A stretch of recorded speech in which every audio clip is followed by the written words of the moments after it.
அனைவருக்கும் வணக்கம்.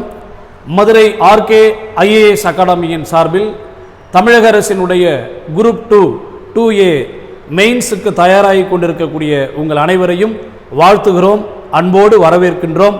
நம்முடைய மதுரை ஆர்கே ஐஏஎஸ் அகாடமியின் சார்பில் தமிழகம் எங்கும் இருக்கக்கூடிய மாணவர்களுக்கு போட்டித் தேர்வுக்கான தயாரிப்பு பணிகளை துரிதமாக இப்பொழுது செய்து கொண்டிருக்கிறோம்.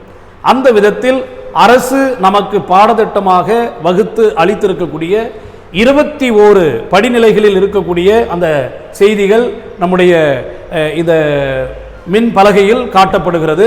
இந்த 21 பகுதிகளையும் எப்படியெல்லாம் நாம் தயார் செய்து கொள்வது, அதிலும் குறிப்பாக இலக்கண பகுதிகளுக்கு அதிக முக்கியத்துவம் கொடுத்து 60 வினாக்களில் 90 மதிப்பெண்களை நாம் எடுப்போமேயானால் நிச்சயமாக இந்த குரூப் 2A மெயின்ஸ் தேர்வில் மிக சாதுரியமாக மிக எளிய முறையில் நாம் வெற்றி பெறலாம், நிறைய மதிப்பெண்களை பெறலாம். முதல்ல தமிழ் பாடத்திற்கு நாம் நம்மை எவ்வாறு தயார் செய்து கொள்வது, அதாவது இந்த 90 மதிப்பெண்களுக்கு எப்படியெல்லாம் நம்மை நாம் தயார் செய்து கொள்ள வேண்டும். முதலில் ஒரு மொழி என்றால் அது எப்படிப்பட்டது? ஒருவர் ஒரு கருத்தை வெளியிடவும் அதை இன்னொருவர் புரிந்து கொள்ளவும் எது துணை நிற்கிறதோ அதற்கு மொழி என்று பெயர். அதுதான் மொழியினுடைய கருவி. இப்ப இலக்கணம், மொழிக்கு அடுத்ததா நம்ம இலக்கணம் அப்படின்றத பார்க்கிறோம். இலக்கணம்னா ஒரு மொழியை பிழையின்றி பேசவும் எழுதவும் எது துணை நிற்கிறதோ அதற்கு இலக்கணம் என்று பெயர்.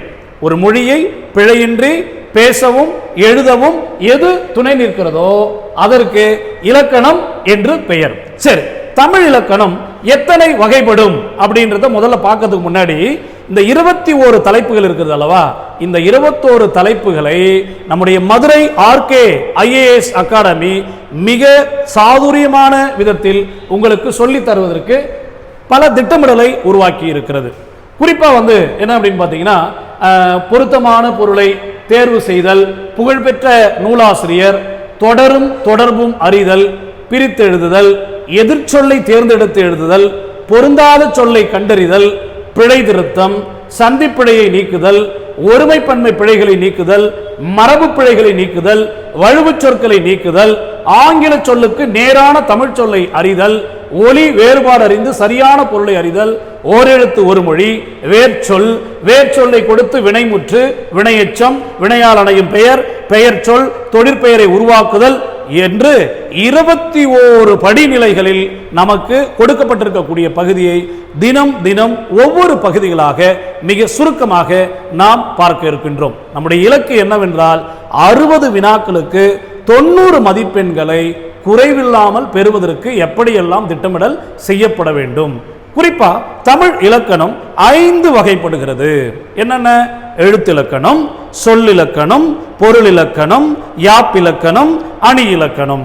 இது எல்லாமே உங்களுக்கு எல்லாருக்குமே தெரியும். அதை கரும்பலகையில மின்னணு பலகையில எழுதி சொல்லணும்ன்ற அவசியம் இல்லை. முதல்ல எழுத்திலக்கணம் அப்படின்னா என்னன்றதை நம்ம இப்ப முதல்ல பார்த்துக்கணும்.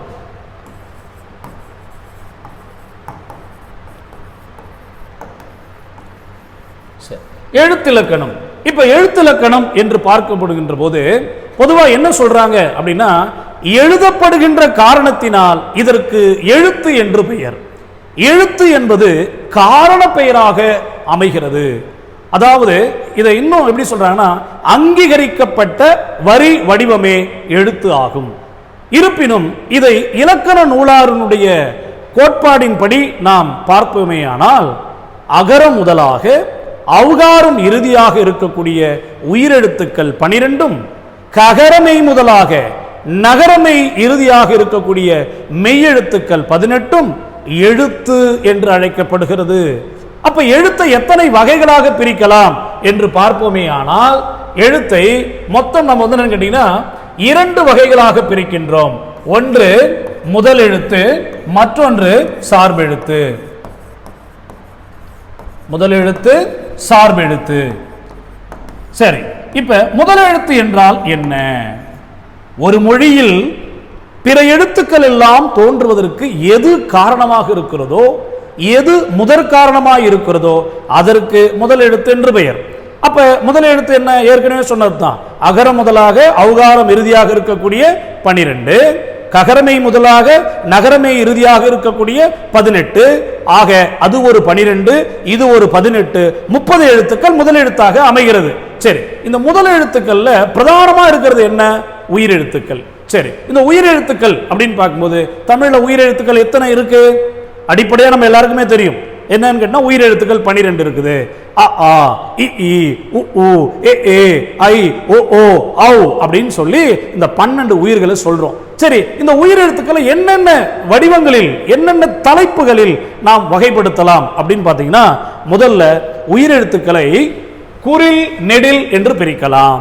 குறில் நெடில் என்று பிரிக்கலாம். சரி, குறில் எதெல்லாம் குறில் எதெல்லாம் நெடில் அப்படின்னு பார்த்தோமே, ஆனா ஒரு மாத்திரை அளவில் ஒலிக்கக்கூடிய தமிழ் எழுத்துக்களை உயிர் எழுத்துக்களை குறில் என்கிறோம். எது எது? ஆ ஆ, நல்லா கவனிக்கணும். என்னன்னு கேட்டீங்கன்னா ஆ இ உ ஏ ஓ, இந்த 5ம் குறில்களாக அமைகிறது. அதுவே பாத்தீங்கன்னா நெடில்கள் என்றால் 2 மாத்திரை அளவில் ஒலிக்கக்கூடிய எழுத்துக்களை நெடில்கள் என்கிறோம். உதாரணமாக ஆ இ உ ஏ ஐ ஓ ஔ, இந்த 7ஐயும் நெடில்கள் என்கிறோம். ஒரு மாத்திரை அளவில் ஒலிக்கக்கூடியதை குறில் என்றும் 2 மாத்திரை அளவில் ஒலிக்கக்கூடியதை நெடில் என்றும் வகைப்படுத்துகின்றோம். சரி, இப்ப குறில்கள்னா என்ன, நெடில்கள்னா என்ன என்பதை பார்த்து விட்டோம். சரி, இதை தாண்டி உயிரெழுத்துக்களை என்னவென்று வகைப்படுத்தலாம்? சுட்டெழுத்து. சுட்டுனா என்ன? ஒரு பொருளையோ ஒரு நபரையோ ஒரு இடத்தையோ சுட்டி காட்டுவதற்கு எது பயன்படுகிறதோ அதற்கு சுட்டெழுத்து என்று பெயர். குறிப்பா உயிரெழுத்துக்கள் 12ல 3 முதல் குறில்களுக்குத்தான் சுட்டி என்ற தகுதி இருக்கிறது. ஒன்று ஆ, மற்றொன்று இ, அடுத்ததாக உ. அப்ப ஆ என்பது எவ்வகை சுட்டு? சேய்மை சுட்டு, தூரத்தில் இருப்பவனை குறிக்க பயன்படுகிறது. ஈ என்பது அண்மை சுட்டு, பக்கத்தில் இருப்பவனை குறிக்க பயன்படுகிறது. ஊ என்பது இடமை சுட்டு, இரண்டிற்கும் இடைப்பட்ட இடத்தில் இருப்பவனை குறிக்க பயன்படுகிறது. உதாரணமாக அவன், அவள், அது, இது சேய்மை சுட்டு. இவன், இவள், இது, இது இடைமை அண்மை சுட்டு. ஊ என்பது இரண்டிற்கும் இடைப்பட்ட சுட்டு. உவன், உப்பையன், உப்புத்தகம் என்று அமைகிறது. ஆனால் இந்த ஊ ஆனது இப்போது வழக்கத்தில் இல்லை என்பது குறிப்பிடத்தக்கது. சரி, அது மட்டுமா? இந்த சுட்டை எத்தனை பகுதிகளாக பிரிக்கலாம்? 2 பகுதியாக பிரிக்கலாம். என்னென்ன பகுதி?